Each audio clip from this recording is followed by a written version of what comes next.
What is manual mode in photography? Manual mode is when you take full control of your camera.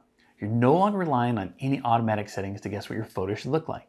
Instead, you decide everything. The aperture, shutter speed, and ISO, and nothing changes unless you change it. Now, I know that might sound intimidating at first, but it's actually what gives you the most creative freedom and most consistent results.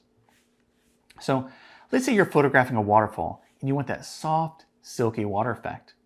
By slowing down your shutter speed, you'll get that look.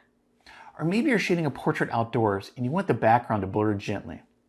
Choosing a wider aperture creates that shallow depth of field.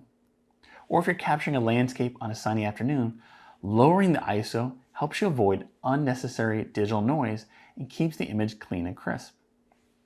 Now, in souvenir photography, manual mode is most often used in a controlled environment, like indoor studios or green screen setups, where the lighting doesn't change. You get consistent output from photo to photo.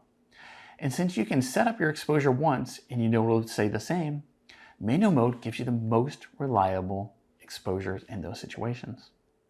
That consistency is key when you have multiple photographers working together or when you're producing a large number of images that need to match specific styles or quality.